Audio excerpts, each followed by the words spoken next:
কয়েকদিন আগেই তোমাদেরকে একটা কথা বলেছিলাম একটি ভিডিওতে, যে ভগবানের স্থানে ভগবান যদি না ডাকে তাহলে তুমি কিন্তু কখনোই যেতে পারবে না। ঠিক সময় মতো ভগবান কিন্তু তোমায় ডেকে নেবে। আজও সেই কথাটা আমার ক্ষেত্রে একদম, আমার ক্ষেত্রে বলবো না, একদম প্রমাণিত। কিছুদিন যাবৎ আমার বর আমাকে বলছিল যে চলো একটু বড় মার কাছে পুজো দিয়ে আসি। প্রায় 2-3 মাস হয়ে গেল সমানে আমাকে বলেই যাচ্ছে, কিন্তু আমি ওকে একটা কথাই বলেছিলাম, ভগবানের স্থানে যদি ভগবান যেদিন ডাকবে সেদিনই তুমি কিন্তু যেতে পারবে। মা যেদিন তোমার কাছে পুজো চাইবে সেদিনই কিন্তু তুমি পুজোটা দিতে পারবে। তো আজ ছিল বৃহস্পতিবার, আর এখানে দেখো সন্ধেবেলা আমি পুজো দিয়ে নিচ্ছি। সকাল থেকে আমি একটু ব্যস্ত থাকার জন্য আমি কিন্তু একদমই টাইম পাইনি। গুরু পূর্ণিমা, বৃহস্পতিবার, খুব দিনটি ভালো ছিল, আর দিনটি ভালো দিনে পূর্ণিমাটা পড়েছিল।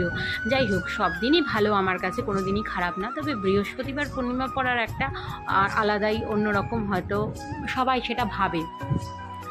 যাই হোক, এখানে দেখো আমি আমার ঘরের ঠাকুরকে পুজো দিয়ে নিলাম, আর এখানে কিন্তু আমি পাঁচালিও করে নিলাম, যেটা আমি প্রত্যেক বৃহস্পতিবার কিন্তু করে থাকি।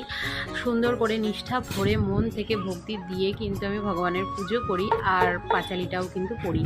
তো যে ভাবনা আর মনে মনে একটা জিনিসই ভাবছি যে ঠাকুর দিয়ে উঠে আমার বরকে বলবো চলো আজকেই আমরা কিন্তু পুজোটা দিয়ে আসি। তার আগে একটু ছোট্ট করে দেখে নাও আমার ঠাকুরের সিংহাসন। আমার আসনটা খুবই ছোট, তো সেখানে গোপাল, গুরুদেবের ফটো, লোকনাথ বাবা, বাবা মহাদেব, মা লক্ষ্মী সবাই বিরাজমান। তো যাই হোক, আর এখানে দেখো এটা হচ্ছে প্রসাদ। শুনেছি ভোগ দর্শনে নাকি দুর্ভোগ কাটে, তো দেখে নাও, তোমাদের জানি না, দুর্ভোগ যদি কাটে তাহলে খুবই ভালো। আর আমার ঠাকুরের সিংহাসনটা কেমন হয়েছে, কেমন সাজিয়েছি সেটা অবশ্যই কমেন্ট করো। আর এখানে দেখো আমরা এখন স্টেশনে চলে এসেছি। পাখিগুলো দেখে লোভ সামলাতে না পেরে ভিডিও তুলেই নিলাম।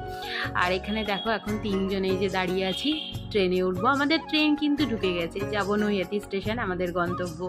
তো স্টেশন থেকে নেমেই দেখো আমরা কিন্তু যাচ্ছি হচ্ছে এখন 1 নম্বরের দিকে, যেখানে কিন্তু মা রয়েছে। তো এই দেখো মাকে যতটা পেরেছি ভিডিও করেছি, আর এই হচ্ছে মায়ের মন্দির। তো আজকের ভিডিওটা কেমন লাগলো কমেন্টে অবশ্যই কিন্তু জানাবে।